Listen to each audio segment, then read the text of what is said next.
Hey everyone, this one is the second episode of the month of November 2021, and I've got a really interesting topic, a little offbeat than usual, but I hope that you enjoy this one.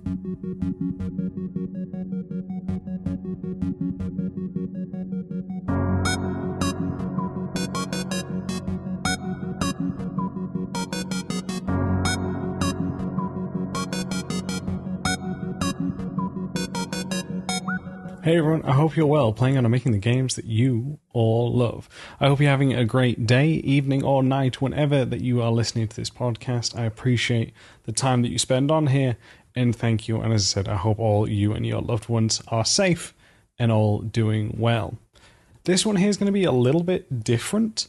This one I thought was just an interesting topic, and this comes from, in case you didn't see it, you can go check out the episode we just launched about the essential reading materials. And I recommend a great talk, or an interesting just talk about level design from Steve Lee. And the title there'll be a link in the description down below. The title's called Why Level Design is Weird and Hard for Today's Aspiring LDs. Now, I said there'll be a link down below if you can see this. Now, I just want to make this avidly clear. This is not me disagreeing, arguing, insulting, or anything to do with Steve Lee. I think the topic he brought up is such an interesting one that I kind of just wanted to give my 2 cents on it. Just something different that I thought was worth discussing. And for those of you who haven't seen the video, he talks about primarily how level design is strange as overall as a discipline and a practice. And then... But first, let's have a quick word from today's sponsor. Today's sponsor is none other than me. What I've done, everyone, and I hope you're excited for this, is I've actually created a level design kind of store. What I've done in this store is put up different kinds of tips and tricks that you can find there, whether that be my actual ebook itself, to that of level design pamphlets focused on different things such as traversal, stealth, breaking into the industry, as well as different talks that I have done which you cannot find anywhere else other than on this store. So if you are looking to improve on your level design skills and processes, then check out the Level Design store, which will be down in the description below, where there'll be a link to find this. All you need to do is head over to gumroad.com/level design lobby. I hope you like what you see, and I look forward to hearing your thoughts. Thank you, and now back to the show.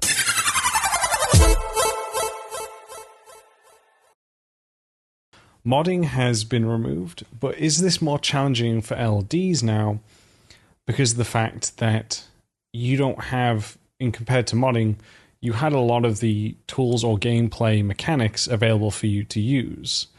And he mentions about how Blocktober has kind of skewed how people view level designers' work because of the fact that the focus is primarily on that of blockouts rather than creating a whole interactable level.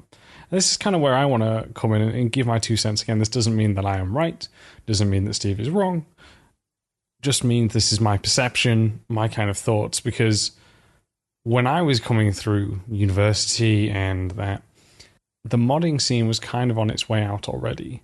Now, I got into the university thanks to Little Big Planet and its little editor. I say little, is very powerful. I mean, Media Molecule has gone on now to make Dreams, which is an incredible developing asset in its own right.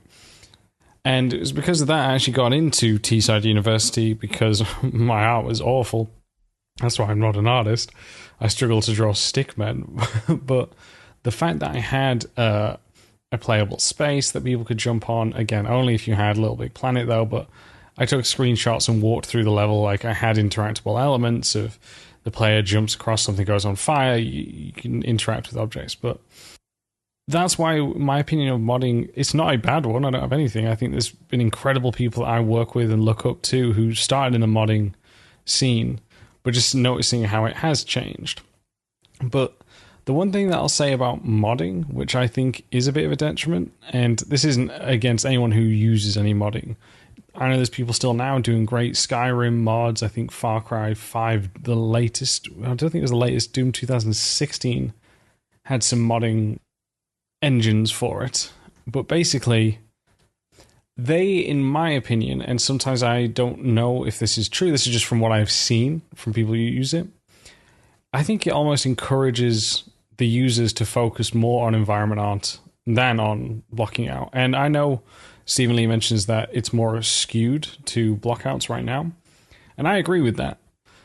The blocking out process is, though, a huge part of level design, just as much as a 2D map is, just as much as scripting is, just as much as iteration is. I'm going to get onto iteration in a second.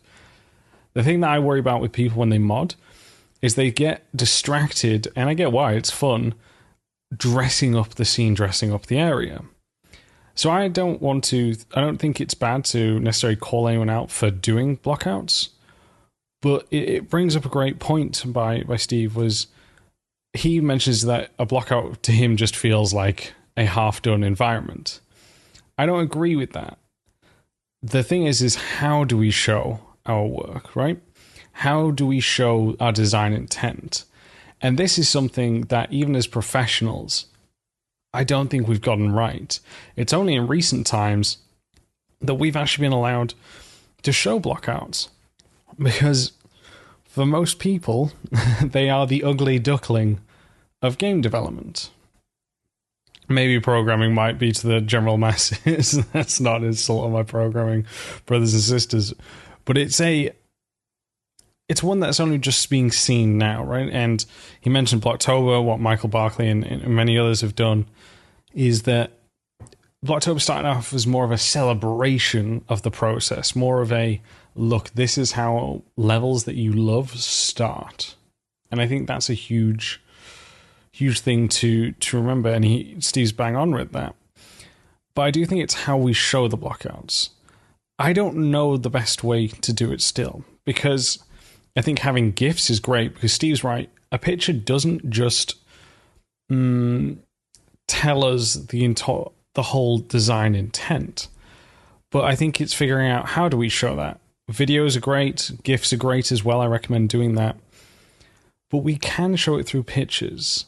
But again, how do we get the best design or clear design intent is still unknown, because compared to now where ArtStation kind of is the rule of the roost and most artists don't have their own website or portfolio, a lot of them use the template of ArtStation, which is not a bad thing at all, because it's given a unified view, a great place where artists can come mix as well as hiring agents, all of that can find work in one universal place.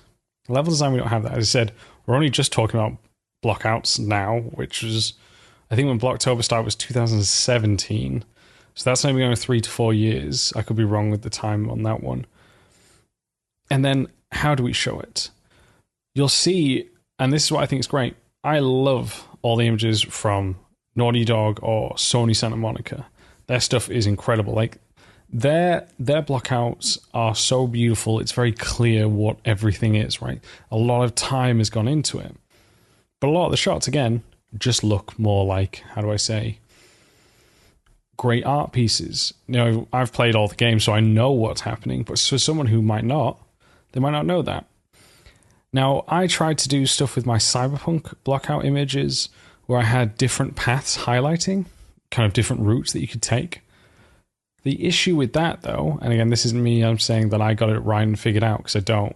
Because the issue with that is, okay, I'm showing which different paths are available, but I'm not showing you, for example, with the techie, if you're going stealth, combat, I'm not showing you the challenge that is preventing you or the obstacle you have to overcome, and nor am I showing you in those pictures what mechanics can be used to highlight or for the player to use to solve and overcome those challenges.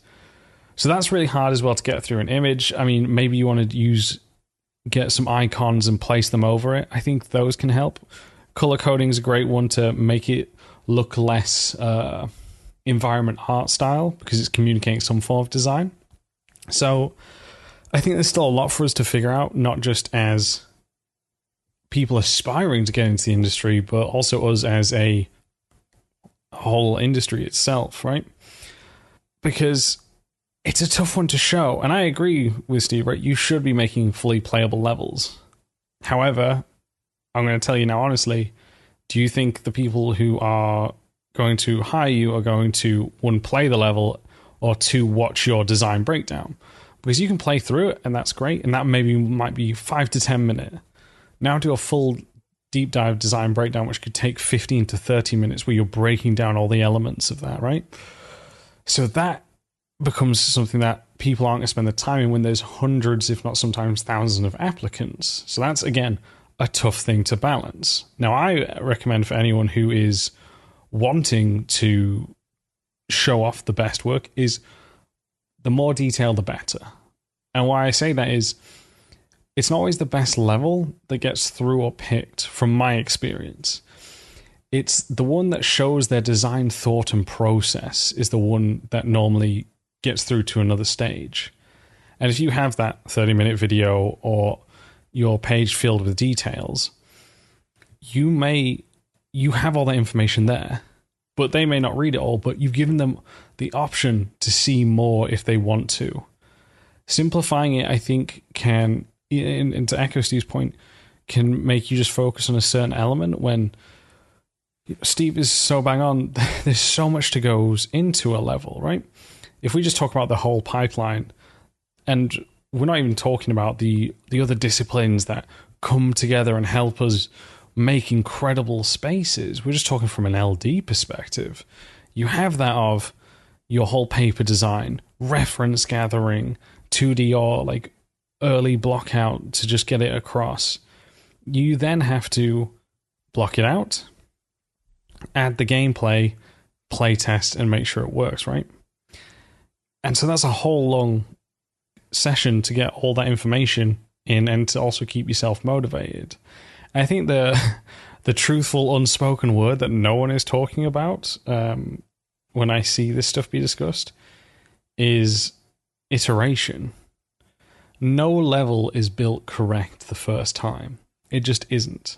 The amount of iteration that goes through all those stages we just talked about. You don't just do it if you do a 2D map or a first like vague block out. That isn't a one and done thing. That will be reviewed and probably changed 2 to 3 times, maybe more depending. I don't know. So you've got iteration on that. Then we have the block out, which will go through its own iteration process. Then we add the gameplay, which again will be iterated over and over. Levels take an extremely lengthy amount of time to make. I've had a few, I'm not going to name names, but I've had a few people who've joined the mentorship. And honestly, it took us 5 to 8 months to build a level for their portfolio. And by the end of it, they were fed up with the level, done with it. Which is a real shame, but that's the truth, right? And I get why they were fed up of creating it, because if you're doing it in your own personal time, alongside balancing your job, family, loved ones, and even just trying to relax, it's a lot. It is a lot, and it takes a lot to go through. And I think that's something I really want to point out when we talk and discuss about showing for your portfolio work. As I said, echo what Steve says, make sure you're building something that's playable, but show every stage of your block out, of your layout, how it's changed, and you can discuss why it's changed. Because as Steve mentioned, again, just to repeat it, every game is different. Every game has their own set of guidelines, best practices, as well as constant moving mechanics. Because when we go to block out, 9 times out of 10, the mechanics are not done and will change. And that is no one's fault. That is just part of the game making process. And I think that is something that is important to show. Not only just show your built and complete level, but show how it's changed, why it's changed, and discuss why that was for the better. Because this here now, as I talked about earlier, I think having more information is a good thing. But I think it's great because then it already starts a conversation. Because they can see how you've designed, why you made that change, and they might disagree with you, which is, you may not think it's the best thing, but it is a great thing because now you get to discuss your design, your mind on it, they get to show you theirs, and we get to see, oh, this is such a different perspective I hadn't seen or thought about before. Bang on. Brilliant. Great. At Level Design Lobby, we believe everybody has a story to tell. Hobbyist or student, freelancer or veteran, we made it our mission to unite those who share our passion for creating and developing great games. Thanks to our generous Patreon backers, we've been able to do just that. So if you've already pledged your support, thank you. If not, you too can ensure the future of Level Design Lobby, helping us to create even more exciting content, collaborations, interviews, and much more. With awesome perks and rewards, whether you're a seasoned professional or just getting started, you're sure to find something for you. Want to share tips, tricks, and advice with passionate, like-minded developers? Our awesome community Discord has you covered. Fancy practicing your level design, creating strong portfolio content, and having fun? Then try our level design weekends. Or perhaps you want to individually discuss your work, hone your skills, or level up your career? Then consider our one-on-one mentorships. If you share our vision, then go to patreon.com/Level Design Lobby for more information and to pledge your support. Thank you. The other thing that I want to say, which I think Steve is kind of looking at, but I don't think is looking at necessarily in the most positive way, is that because we're not modding, we have game engines, it takes more time to create the basics that you may need that a modding kit provides in terms of the game features. And it's also a lot more work to get it set up. But I'm just here to remind you, Unity, Unreal, they all have their own asset store or marketplace. Again, this is more money, but you can buy the basics. And there are places online, like you've seen, I recently built a Spider-Man level, and that wouldn't, and I'm not saying I built the best Spider-Man level because I really didn't. What Insomniac LDs and designers have done is phenomenal. But it wouldn't have been possible if someone hadn't made that. And I've got a God of War in Unreal kind of element. And you've seen people share and teach how you can build the Leviathan axe or certain mechanics. The information is out there. And as I said, you've got packs that do stuff, which could be like a strategy, could be isometric, could be a lot of things. And yes, I agree, it is more work, which sometimes can be frustrating. However, this is also giving you a better mindset to how to script. Because I know people who range in terms of scripting level from some who love it and go the extra mile, and others who really just don't like it, but will try get, a great element in the best they can. But I share this because you learning how to script, how to set this up, trust me, is only going to set you up better in the future. And now with such things like with Blueprint, Playmaker, Bolt, it's visual scripting, which is brilliant. It's so much easier for dum-dums like myself than being able to go through and use Lua, C#, C++. By having this visual scripting, it makes it a little bit easier to understand, in my opinion. So having these elements, I think, is great. And again, when I'm saying this, I'm not disagreeing with Steve. I think I'm just trying to add a little bit more so you don't feel as worried or maybe kind of doom and gloom as maybe the video might have made you feel at the end. I don't think that was Steve's intention at all. But, he's pointing out a problem and he's still trying to figure out a solution. And I'm not saying I've got it all figured out. Let me make that avidly clear. I just thought, again, Steve had such a great topic. I just wanted to throw my hat in the ring to try to be a bit helpful. So my kind of key takeaway points is this. If you are building a level for your portfolio, base it in a pre-existing game. Whether that be the Uncharted, the Sony Santa Monica, Spider-Man, StarCraft, League of Legends, whatever it is, you'll be amazed at what you can find on stores online, just a quick Google search, that you'll be able to grab and already implement into your own projects, which you can use to help demonstrate gameplay. Second, don't be afraid to master the blueprints for this, because the more you know now, the better it'll be. I've just switched over to a new job, and I haven't used Unreal much, but what's happened now is I've used all these other game edit engines, and switching over now to using Unreal, there is one of our juniors on our team, Aaron, who's a great lad. He's a way better than I am currently at Unreal because of the fact that he's been practicing and using it. So don't be deterred by it, because it's another string to your bow, which is only going to help you grow more. I talk about when I got into my first job as mobile, I had to learn how to actually program, learning through C# when making mobile games. And this opened up an avenue for me to join Scoop, one of my mentors, into learning more about technical level design.